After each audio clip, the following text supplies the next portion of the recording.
mutum ya zo zai tambaya cewa sarauniya ta ba da tallafi ne ni ba ina da wannan matsalar, ko kuma sai mutane sun biyo ta asusun ne sai a tura su a ce su je asibiti kaza. Ba sai sun biyo ta asusun ba, don kowane asibiti ana samun haka, ba ni kadai ke yi ba, akwai kila wanda suke yi da yawa, don su shugabannin asibitin suna da wannan tsarin. In an kawo mutum bai da yadda zai bi daga bai da baya, to irin wannan kuɗin da muke ajiyewa sai a cire a taimaka mishi, sai dai a dinga gaya mana cewa kaza ya rage har ya ƙare. In haka ne kuwa duka arewacin Najeriya na da matsaloli ne, ya nuna wannan asusu sarauniya na da wakilai a kowace jiha ne?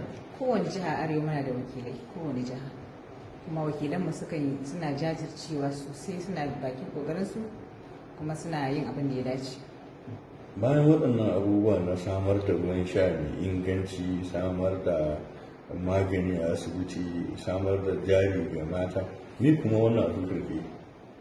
Eto gaskiya ka kaman mun shafi ma makarantu na alkur'ani haka, mukan kula da malamansu da kuma yaran, kula da lafiyarsu da ɗakin da suke kwana, sannan da ciyarwa muka yi daidai gurgudu, kuma muna ba wa malaman shawarwari yadda za su adana yara. So in kaman za mu samu hannu da yawa ya fito ya tallafa, kaga ba wani yaron da za ka ga yana bara akan hanya.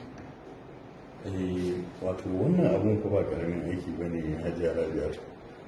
Zan iya cewa abun nan na cin makudan kuɗi a ina kike samun kuɗin wannan aikin?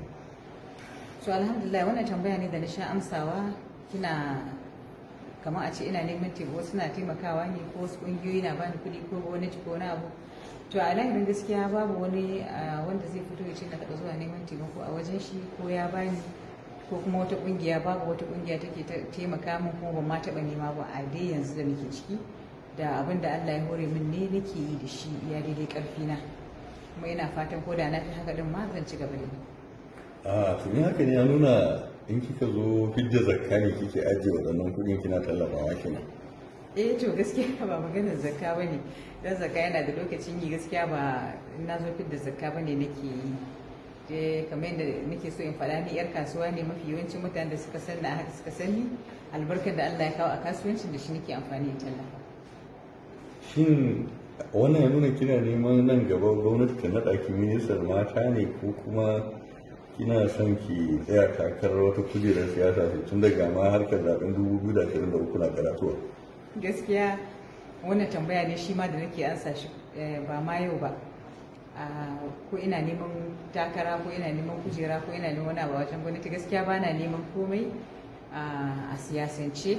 Amma dai abin da nake nema a wajen Allah ne subhanahu wata'ala ya yarda da abin da nake yi, kuma in sake tura sako ga waɗanda suke da hali daidai gurgudu su fito a zahiri ko a baɗini a ɓoye, su kyautata ma waɗanda suke kusa da su marasa shi, saboda mu ɗan rage raɗaɗin da ake ciki a wannan yanayi.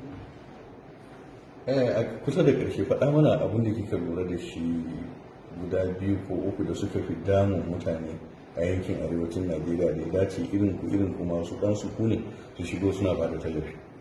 To abin da na lura da shi guda 2 zuwa 3 shine, na farko muna da karancin mai da hankali game da abin da ya shafi ilimin zamani, amma yanzu alhamdulillahi kasancewa ana ta faɗakarwa, an jajirce. Sannan kuma magana